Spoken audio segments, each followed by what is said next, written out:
నమో వెంకటేశాయ. ఆధ్యాత్మిక విశేషాలకు స్వాగతం. ముందుగా ప్రధానాంశాలు.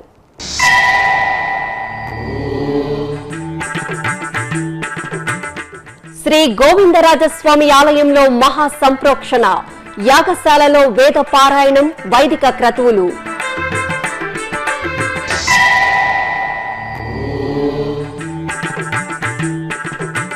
కపిలతీర్థంలో ఘనంగా ఊంజల్ సేవ, తిరుపతిలో శ్రీ కామాక్షి సమేత కపిలేశ్వరుల శోభ.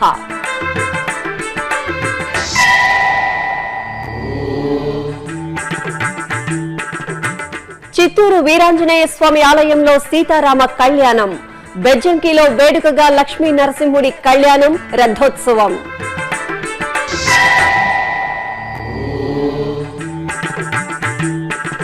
అష్టాదశ శక్తిపీఠంగా విరాజిల్లుతున్న శ్రీ కుక్కుటేశ్వర స్వామి ఆలయం, పిఠాపురంలోని మహిమాన్విత పాదగయ క్షేత్రం. ప్రత్యేక కథనం. తిరుపతి శ్రీ గోవిందరాజస్వామి వారి ఆలయంలో మహా సంప్రోక్షణ కార్యక్రమం వేదోక్తంగా జరుగుతోంది. ఇందులో భాగంగా రెండో రోజైన సోమవారం రాత్రి యాగశాలలో ఉత్సవాలకు విశేష పూజలు జరిపారు. అనంతరం పండితుల వేద పారాయణం నడుమ పలు రకాల వైదిక క్రతువులను శాస్త్రోక్తంగా నిర్వహించి ధూప దీప నివేదనలు సమర్పించారు. తిరుపతి పుణ్యక్షేత్రంలోని కపిలతీర్థం శ్రీ కామాక్షి సమేత కపిలేశ్వరుల ఊంజల్ సేవతో భక్తి కాంతులను వెదజల్లింది. ప్రతి సోమవారం ఈ ఆలయంలో స్వామి అమ్మవార్లకు ఊంజల్ సేవ నిర్వహించడం సంప్రదాయం. ఈ సందర్భంగా బంగారు ఆభరణాలు, పుష్పమాలలు ధరించిన ఆది దంపతులను ఊంజల్ మండపంలో వేంచేపు చేసి వేదం, నాదం, గానం సహితంగా ఊంజల్ సేవ జరిపారు. చిత్తూరు నగరంలోని పాత బస్టాండ్ వద్ద వెలిసిన శ్రీ వీరాంజనేయ స్వామివారి దేవాలయంలో సీతారాముల కళ్యాణం నేత్రపర్వంగా జరిగింది. జానకీరాములను సర్వాభరణ భూషితంగా కళ్యాణ వేదికపై వేంచేపు చేసి ఆకమోక్తంగా కళ్యాణ క్రతువు నిర్వహించారు. వేద మంత్రాలు, మంగళ వాయిద్యాల నడుమ అర్చకులు అత్యంత మనోహరంగా పూర్తి చేసిన జగదభిరామయ్య కళ్యాణాన్ని భక్తులు కనులారా వీక్షించి పునీతులయ్యారు. తెలంగాణ రాష్ట్రంలోని కరీంనగర్, జగిత్యాల జిల్లాలు ఆధ్యాత్మిక శోభతో ప్రకాశించాయి. ఇటు బెజ్జంకిలో శ్రీలక్ష్మీ నరసింహస్వామి వారి వార్షికోత్సవాలు భక్తిరస భరితంగా జరుగుతున్నాయి. అలాగే వర్మకొండలోని శ్రీ వెంకటేశ్వరుడి తిరు కళ్యాణంతో భక్తులు భక్తి పరవశంలో ఓలలాడారు. ఆ విశేషాల సమాహారం మీకోసం. తెలంగాణ రాష్ట్రం కరీంనగర్ జిల్లా బెజ్జంకిలోని శ్రీ లక్ష్మీ నరసింహస్వామి వారి ఆలయంలో స్వామివారి వార్షికోత్సవాలు ఘనంగా జరుగుతున్నాయి. ఇందులో భాగంగా స్వామివారి తిరుకల్యాణం వేడుకగా జరిగింది. ఉభయ దేవేరుల సమేతంగా స్వామివారిని స్వర్ణాభరణ భూషితంగా కొలువుదీర్చి ఆగమోక్తంగా కళ్యాణం జరిపారు. అనంతరం స్వామివారి రథోత్సవం తిరువీధుల్లో మనోహరంగా సాగింది. పుష్పమాలలతో చక్కగా తీర్చిదిద్దిన రథంపై స్వామి అమ్మవార్లను వేంచేంపు చేసి రథోత్సవం నిర్వహించారు. భక్తులు అధిక సంఖ్యలో స్వామివారి తిరు కళ్యాణోత్సవం, రథోత్సవంలో పాల్గొని స్వామివారి ఆశీస్సులు అందుకున్నారు. ఇటు జగిత్యాల జిల్లా వర్మకొండపై నెలవైన శ్రీ లక్ష్మీ వెంకటేశ్వర స్వామివారి ఆలయంలో బ్రహ్మోత్సవాలు వైభవంగా జరుగుతున్నాయి. ఈ సందర్భంగా శ్రీదేవి భూదేవి సమేత శ్రీ వెంకటేశ్వరుడి కళ్యాణం నేత్రపర్వంగా జరిగింది. శ్రీకాళహస్తి దేవస్థానం శివపార్వతుల కళ్యాణంతో పులకించింది. సోమవారం సందర్భంగా ఆలయంలో శ్రీ జ్ఞాన ప్రసూనాంబ సమేత వాయులింగేశ్వరులను విశేష అలంకరణలో కొలువుదీర్చి శైవాగమ సంప్రదాయ రీతిలో కళ్యాణం నిర్వహించారు. భక్తులు భక్తి ప్రపత్తులతో ఆది దంపతుల కళ్యాణోత్సవంలో పాల్గొని తీర్థప్రసాదాలు స్వీకరించారు. నంద్యాల పట్టణంలోని శ్రీ కోదండ రామాలయంలో శ్రీరామనవమి కళ్యాణం పూర్తయి 16 రోజులైన సందర్భంగా 16 రోజుల పండుగను సంప్రదాయ రీతిలో నిర్వహించారు. సీతారామ లక్ష్మణులను ప్రత్యేక పీఠంపై కొలువుదీర్చి ఆకమోక్తంగా స్నపన తిరుమంజనం నిర్వహించారు. ఆపై ధూప దీప నివేదనలు, కర్పూర హారతులు అందజేసి భక్తులకు దర్శన భాగ్యం కల్పించారు. అలాగే ప్రథమ నందీశ్వర స్వామివారి దేవాలయంలో స్వామివారికి పంచామృతాభిషేకం నిర్వహించారు. భక్తులు స్వయంగా అభిషేకాది అర్చనలతో పరమేశ్వరుడిని సేవించి తీర్థప్రసాదాలు స్వీకరించారు. ఈ సమస్త సృష్టి ఈశ్వరమయం. అటువంటి శివతత్వాన్ని అఖండంగా నిలుపుకున్న అద్భుత శక్తిపీఠం తూర్పుగోదావరి జిల్లా పిఠాపురంలోని పాదగయ క్షేత్రం. శివుడు కుక్కుటేశ్వరుడిగా నీరాజనాలు అందుకుంటున్న ఈ ఆలయంలో శక్తి స్వరూపిణి శ్రీ పురోహితికాదేవిగా, దత్తాత్రేయుడు శ్రీపాదవల్లభుడిగా నెలవై భక్తులకు దర్శనమిస్తున్నారు. పురాణ ప్రభావంతో అద్వితీయ పుణ్యక్షేత్రంగా అలరారుతున్న పాదగయ విశేషాలపై శ్రీ వెంకటేశ్వర భక్తి ఛానల్ ప్రత్యేక కథనం మీకోసం.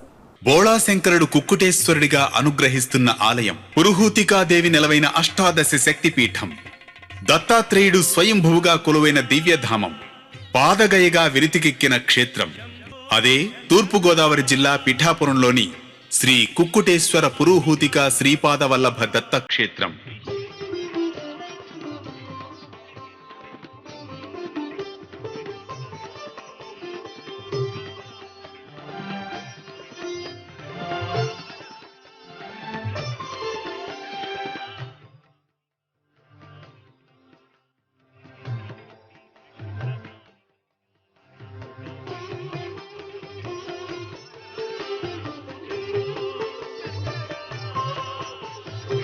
ఈ ఆలయ పురాణ ఇతిహాసం తెలుసుకోవాలంటే గయాసురుడి చరిత్ర వినాలి.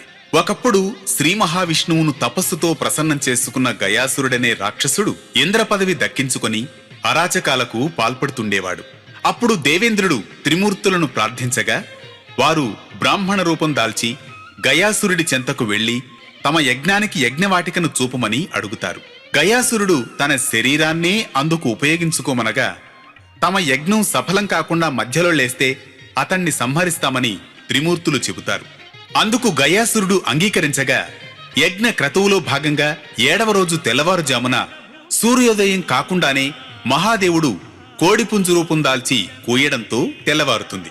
యజ్ఞం ముగిసిందని భ్రమించి గయాసురుడు లేస్తాడు. అలా త్రిమూర్తులు గయాసురుడి సంహారం చేసిన సమయంలో ఆయన పాదాలు ఈ క్షేత్రంలో పడడంతో పాదగయ క్షేత్రంగా ఈ ఆలయం ప్రసిద్ధి చెందింది. బీహార్లోని సిరోగయలో గయాసురుడి శిరస్సు పడగా అక్కడ శ్రీ మహావిష్ణువు కొలువై పూజాదికాలు అందుకుంటున్నారు. అదే విష్ణుగయ లేదా సిరోగయగా పేరుంది. సతీదేవి మంగళగౌరి శక్తిపీఠంతో విలసిల్లుతోంది. ఇక ఇటు ఒడిశాలోని నాభిగయ క్షేత్రంలో గయాసురుడి నాభి భాగం పడగా అక్కడ బ్రహ్మదేవుడు కొలువై ఉండడంతో బ్రహ్మగయగా సతీదేవి గిరిజా శక్తిపీఠ శోభితంగా వెలుగొందుతోంది. అదేవిధంగా పాదగయ క్షేత్రంలో మహాదేవుడు కుక్కుటేశ్వరుడిగా నీరాజనాలు అందుకుంటూ ఉండగా ఈ రుద్రగయలో సతీదేవి పీఠభాగం పడడంతో ఈ శక్తిపీఠంలో అమ్మవారు పీఠాంబికగా అనుగ్రహిస్తున్నారు.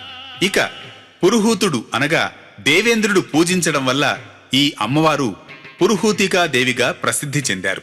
ఇంకా ఈ విశిష్ట దివ్య సన్నిధానంలో త్రిమూర్తుల స్వరూపమైన దత్తాత్రేయుల వారు శ్రీపాద నామధేయంతో స్వయంభువుగా నెలవై ఉన్నారు. పూర్వం ఇక్కడే నివసించే రాజు సుమతి దంపతులకు దత్తుల వారు శ్రీపాద వల్లభుడిగా దర్శనమిచ్చినట్లు చెబుతారు. ఇలా త్రిగయ క్షేత్రాలు భక్తజన భాగధేయమై వెలుగొందుతూ ఉండగా అందులో పిఠాపురం పాదగయ క్షేత్రం ఉత్తరాదిన కేదారం, దక్షిణాదిన కుంభకోణ మహాక్షేత్రాలతో సమానంగా పరిడవిల్లుతోందని వాయు పురాణంలోని గయా మహాత్మ్యంలో అలాగే స్కాంద పురాణంలోని భీమఖండం స్పష్టం చేస్తున్నాయి. ఈ ఆలయం పితృకర్మలకు ఎంతో విశేషమైనదిగా చెబుతారు. అడుగు పెడుతూనే పచ్చని ప్రకృతి సౌందర్యంతో ఆధ్యాత్మిక ఆహ్లాదాన్ని పంచే పాదగయలో ప్రత్యేక ఆకర్షణ పాదగయ పుష్కరిణి. ఈ పుణ్యజలాలలో స్నానాలు చేసిన భక్తులు కుక్కుటేశ్వర సహిత ఉపాలయాలను సందర్శించి ధన్యత చెందుతారు. పుష్కరిణి ఎదురుగా ధ్యానముద్రలో ఉన్న గరళకంఠుడి బృహత్ స్వరూపం భక్తులను కట్టిపడేస్తుంది. అలాగే పుష్కరిణి మధ్యలో ఉన్న గయాసురుడి మండపం ఎంతో విలక్షణ సోయగంతో ఆశ్చర్యచకితుల్ని చేస్తూ ఆనాటి పురాణగాథను జ్ఞప్తికి తెస్తుంది. ఇక ప్రధాన రాజగోపురంపై అద్భుతంగా తీర్చిదిద్దిన మహాకైలాస పర్వతం, శివ పరివార మూర్తుల విగ్రహాలు భక్తులను ముగ్ధుల్ని చేస్తూ ఉంటాయి. తూర్పు ముఖంగా ఉన్న ఈ రాజగోపుర కైలాస శిఖరాన్ని పశ్చిమ ముఖంలో కోనేరు ఒడ్డున ఉన్న నందీశ్వరుడిపై నుంచి దర్శించడం కనువిందు చేస్తూ రాజగోపురం దాటి ఆలయ ప్రవేశం చేసిన భక్తులు ధ్వజస్తంభానికి ప్రణమిల్లి కుక్కుటేశ్వరుడి గర్భాలయం చేరుకుంటారు. అక్కడ ఉన్న నంది మండపంలో ఏకశిలపై నిర్మించిన శాలిగ్రామ శిలారూప నందీశ్వరుడి భారీ సమ్మోహక విగ్రహం భక్తులను విశేషంగా ఆకర్షిస్తూ ఉంటుంది. ఇక గర్భాలయంలో నిత్య జలాభిషేక ధారల్లో శ్వేతవర్ణ శోభితంగా దర్శనమిచ్చే కుక్కుటేశ్వర స్వామివారి స్వయంభు లింగం భక్తులకు ముక్తిని ప్రసాదిస్తూ వారి నిత్య పూజలు అందుకుంటూ ఉంటుంది. ఆ పక్కనే అమ్మవారు హూంకారిణీ దేవిగా కొలువై భక్తాభీష్టాలను నెరవేరుస్తూ ఉన్నారు. జగన్మాత ధూమ్రలోచనుడనే రాక్షసుణ్ణి హూంకార ప్రణవ స్వరంతో అంతమొందించి ఇక్కడ హూంకారిణీ దేవిగా నెలవైనట్లు పురాణ కథనం. కుక్కుటేశ్వర మందిరాన్ని దాటగానే శ్రీ ఆదిశంకరాచార్యులు ప్రతిష్ఠించిన రాజరాజేశ్వరీదేవి నయన మనోహరంగా ఉపాలయంలో వేంచేసి భక్తులకు సర్వ మంగళాలను వరాలుగా ప్రసాదిస్తూ ఉంటారు.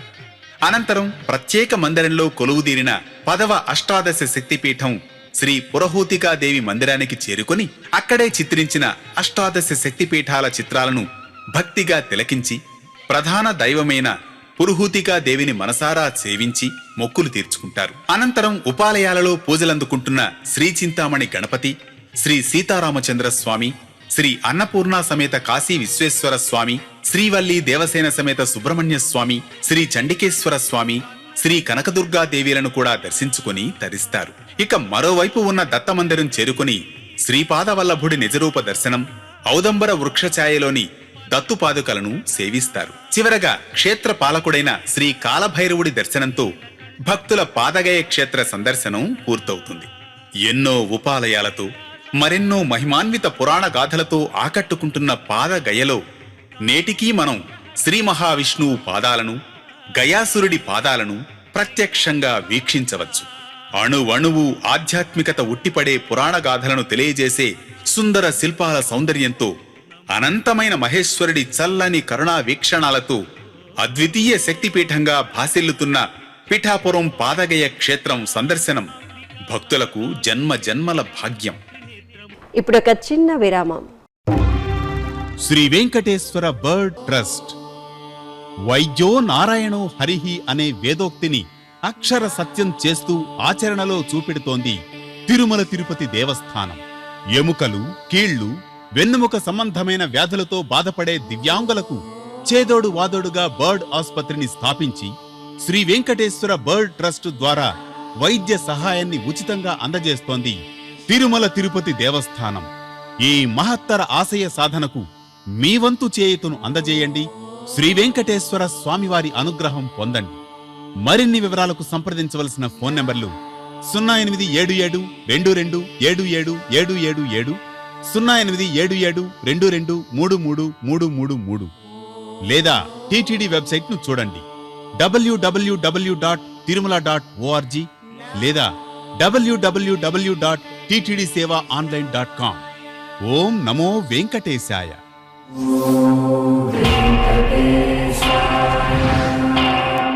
ఆధ్యాత్మిక విశేషాలకు తిరిగి స్వాగతం. మహబూబ్ నగర్లోని వేపూరిగెరిలోని శ్రీ భీమలింగేశ్వర స్వామి వారి ఆలయంలో చైత్రమాసం సోమవారం సందర్భంగా పంచామృతాభిషేకం జరిగింది. అభిషేకానంతరం భస్మాలంకరణ చేసి హారతులు సమర్పించారు. అలాగే శ్రీ పంచముఖ ఆంజనేయ స్వామి దేవాలయంలో పరమేశ్వరుడికి నమక చమక పారాయణాలతో విశేష అభిషేకాలు నిర్వహించారు. ఆపై పుష్పమాలలు, నాగాభరణాలతో కొలువుదీర్చి భక్తులకు దర్శన భాగ్యం కల్పించారు. ఇక కావేరమ్మపేట రామలింగేశ్వరుడి సన్నిధి శివనామ స్మరణలతో మారుమ్రోగింది. స్వామివారి అభిషేకాల్లో పాల్గొన్న భక్తులు ఉపాలయాలలో కొలువైన దేవతలను కూడా దర్శించుకుని తీర్థప్రసాదాలు స్వీకరించారు. హైదరాబాద్ నగరంలోని పలు ఆలయాలు భక్తుల పూజలతో కళకళలాడాయి. తెల్లవారుజామునే ఆలయాలలో బారులు తీరిన భాగ్యనగర వాసులు దైవ దర్శనం చేసుకుని తరించారు. ఆ విశేషాలు మీకోసం. హైదరాబాద్ నల్లకుంటలోని శృంగేరి శంకర మఠంలో సోమవారం సందర్భంగా మహేశ్వరునికి విశేషంగా అభిషేకాలు నిర్వహించారు. భక్తులు భక్తి ప్రపత్తులతో స్వామివారి అభిషేక సేవలో పాల్గొన్నారు. అలాగే దిల్సుఖ్ నగర్ చంద్రమౌళీశ్వర స్వామి దేవస్థానంలో స్వామివారిని రజత కవచంతో అలంకరించి దర్శన భాగ్యం కల్పించారు. భక్తులు ఆలయ ప్రాంగణంలోని శివలింగాలకు అభిషేకాలు నిర్వహించి తీర్థ ప్రసాదాలు స్వీకరించారు. ఇటు సంతోష్ నగర్ శ్రీ వెంకటేశ్వర స్వామివారి ఆలయంలో రామస్తూప వార్షికోత్సవాలు కోలాహలంగా జరిగాయి. ఈ సందర్భంగా శ్రీకార ఉత్సవాలను పురస్కరించుకుని పసుపు దంచుడు, పుణ్యాహవచనం, రజత శ్రీరామ స్తూపంలోని సీతారామ లక్ష్మణులకు విశేష ఆరాధనలు జరిపారు. అనంతరం ఆగమోక్తంగా స్నపన తిరుమంజనం నిర్వహించి కర్పూర నీరాజనాలు సమర్పించారు. ఇక తిరునిలయం శ్రీ వెంకటేశ్వర స్వామి దేవాలయంలో స్వామివారికి ఊంజల్ సేవ మనోహరంగా జరిగింది. సహస్ర దీపాలంకరణ సేవ మండపంలో 1000 దీపాల కాంతుల్లో శ్రీదేవి భూదేవి సమేతంగా శ్రీ వెంకటేశ్వరుణ్ణి చక్కటి అలంకరణలో కొలువుదీర్చి వేదగాన వాయిద్య భరితంగా ఊంజల్ సేవ జరిపారు. భక్తులు స్వామివారి ఉత్సవ వైభవాన్ని తిలకించి పులకించారు. ఇక ఇందిరా పార్క్ వద్ద ఉన్న ఎన్టీఆర్ స్టేడియం రామ సంకీర్తనలతో మారుమ్రోగింది. తెలంగాణ భాషా సాంస్కృతిక శాఖ, భద్రాచలం రామగాన సమితి ఆధ్వర్యంలో భక్త రామదాస గోష్ఠిగానం వీణుల విందుగా జరిగింది. శ్రీ త్రిదండి రామానుజ చిన్నజీయర్ స్వామి, అహోబిలం రామానుజ స్వామివారి మంగళాశీస్సులతో అంగరంగ వైభవంగా సాగిన ఈ గాత్ర కచేరీలో రాష్ట్రానికి చెందిన దాదాపు 9,000 మంది కళాకారులు పాల్గొని భక్త రామదాసు కీర్తనల్ని శ్రావ్యంగా ఆలపించారు. జగదభి రామలలా రామయ్య భద్రాచల రామ శ్రీరామ భక్తి విలసిల్లగా కేవల భక్తి విలసిల్ల. విశాఖపట్నం అరిలోవల్లోని శ్రీ కాశీ విశ్వేశ్వర స్వామి వారి దేవస్థానంలో స్వామివారికి సోమవారం సందర్భంగా పంచామృతాభిషేకాలు నిర్వహించారు. భక్తులు శివనామ స్మరణలు చేస్తూ కాశీ విశ్వేశ్వరుడి అభిషేక సేవలో పాల్గొని తరించారు. అలాగే ఇటు విశాలాక్షి నగర్లోని శ్రీ భవానీ సమేత కైలాసగిరీశ్వర స్వామి దేవాలయంలో స్వామివారికి భక్తులు విశేష అభిషేకాలు నిర్వహించారు. అభిషేకానంతరం అర్చకులు స్వామివారిని పుష్పశోభితంగా కొలువుదీర్చి కర్పూర హారతులు సమర్పించారు. అనంతపురం జిల్లా వడియంపేట శివాలయంలో స్వామి అమ్మవార్లకు విశేష పూజలు జరిపారు. చైత్రమాసం సోమవారం సందర్భంగా చక్కటి అలంకరణలో ఆది దంపతులను కొలువుదీర్చి ధూప దీప నివేదనలు అందజేశారు. భక్తులు శివపార్వతుల పూజల్లో పాల్గొని ఆశీస్సులు అందుకున్నారు. అలాగే యాదాద్రి భువనగిరి జిల్లా మూసకుంటలోని శివాలయంలో భస్మాంగధారుడికి నిత్య పూజల్లో భాగంగా ప్రత్యేక ఆరాధనలు జరిగాయి. మంగళాకారుడైన మహేశ్వరుడిని మనోహరమైన అలంకరణలో దర్శించుకున్న భక్తులు భక్తి తన్మయత్వంతో ప్రణమిల్లారు. శ్రీకాకుళం జిల్లా కుంచాల కుమరయ్యపేటలోని దేవి ఆశ్రమంలో 2 రోజుల పాటు ఘనంగా జరిగిన వేద సమ్మేళనం వైభవంగా ముగిసింది. ఈ ముగింపు సభలో ఉత్తరాంధ్రకు చెందిన పలువురు వేద పండితులు, వేద విద్యార్థులు పాల్గొన్నారు. ఈ సందర్భంగా నిర్వాహకులు పండితులను సత్కరించి వేద విద్యార్థులకు ఉపయుక్తమైన పలు అంశాలపై శిక్షణ ఇచ్చారు. విజయనగరం శివాలయం వీధిలోని శ్రీ రామలింగేశ్వర స్వామివారి దేవస్థానంలో చైత్రమాస పూజలు కన్నుల పండుగ జరుగుతున్నాయి. ఇందులో భాగంగా స్వామివారికి పంచామృతాలతో నయన మనోహరంగా అభిషేకాలు జరిపి మంగళ నీరాజనాలు సమర్పించారు. అలాగే కొత్త అగ్రహారంలోని శ్రీ నీలకంఠేశ్వర స్వామివారి ఆలయంలో స్వామివారికి భక్తులు స్వయంగా క్షీరాభిషేకాలు నిర్వహించి ధూప దీప నివేదనలు సమర్పించారు. చిత్తూరు నగరంలోని శ్రీ కామాక్షి సమేత అగస్తీశ్వర స్వామివారి దేవాలయంలో పంగుణి ఉత్సవాలు నేత్రపర్వంగా జరుగుతున్నాయి. ఉత్సవాల్లో భాగంగా స్వామి అమ్మవార్లకు కామధేనువు వాహన సేవ విశేషంగా జరిగింది. సర్వాలంకార శోభితులైన శ్రీ కామాక్షి అగస్తీశ్వరులను పుష్పశోభిత కామధేనువుపై వేంచేపు చేసి మాడవీధుల్లో ఊరేగించారు. భక్తులు ఆది దంపతుల వాహన సేవలో పాల్గొని కర్పూర హారతులు అందజేసి ప్రణమిల్లారు. కడప ఆకుల వీధిలోని శ్రీ రాజరాజేశ్వరి దేవి ఆలయంలో శ్రీ కాశీ విశ్వేశ్వరుడికి ఏకాదశ రుద్రాభిషేకాన్ని మంత్రయుక్తంగా నిర్వహించారు. భక్తులు స్వయంగా పంచామృతాలతో మహేశ్వరుడిని సేవించి పలు రకాల పుష్పాలతో 1,00,000 పుష్పార్చన నిర్వహించి ధూప దీప నివేదనలు సమర్పించారు. అలాగే ఇటు పాత కడపలోని పురాతన శ్రీ అనంత పద్మనాభ స్వామివారి దేవస్థానంలో స్వామివారికి నవకలశ స్నపనం కన్నుల పండుగ జరిగింది.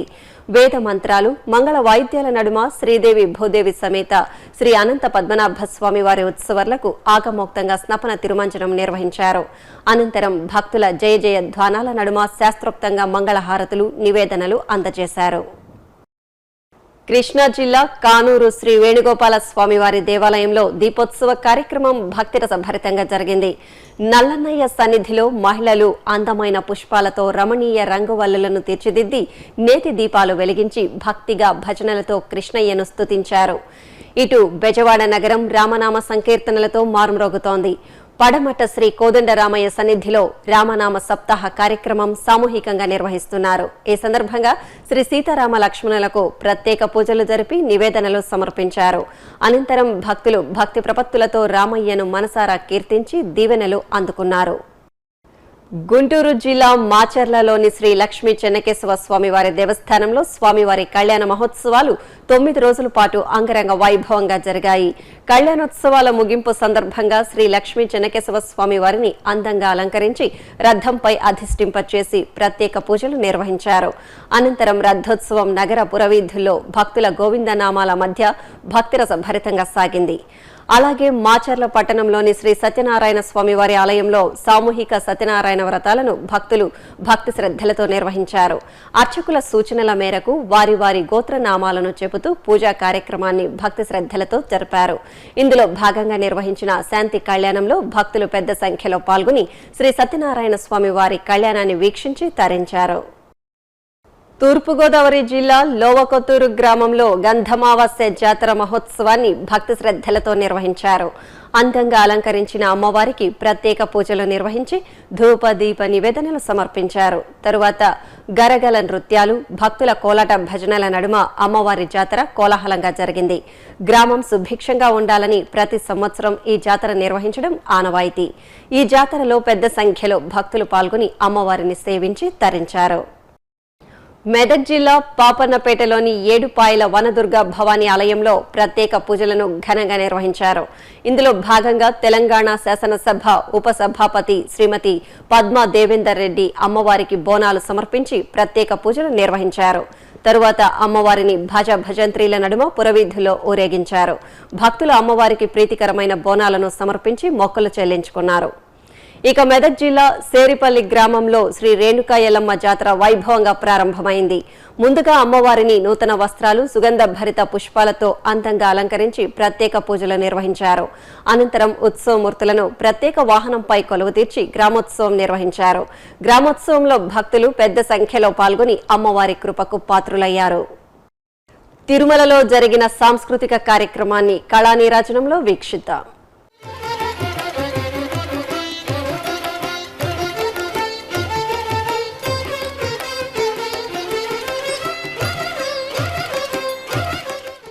తిరుమల నాదనీరాజనం వేదికపై సోమవారం రాత్రి నెల్లూరుకు చెందిన వెంకటేశ్వర్లు బృందం ఆధ్వర్యంలో స్వరలయ సమర్పణం జరిగింది. విశేష వాద్యాలతో స్వామివారికి నీరాజనం సమర్పించారు.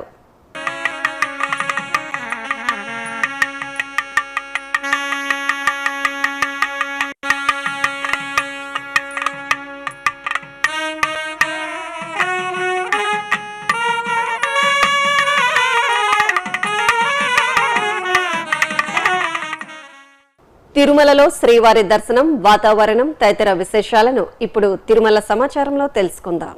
ఇప్పటి వరకు సుమారు 67,000 మంది భక్తులు శ్రీవారి దర్శనం చేసుకున్నారు. 9 కంపార్ట్మెంట్లలో భక్తులు శ్రీవారి దర్శనం కోసం వేచి ఉన్నారు.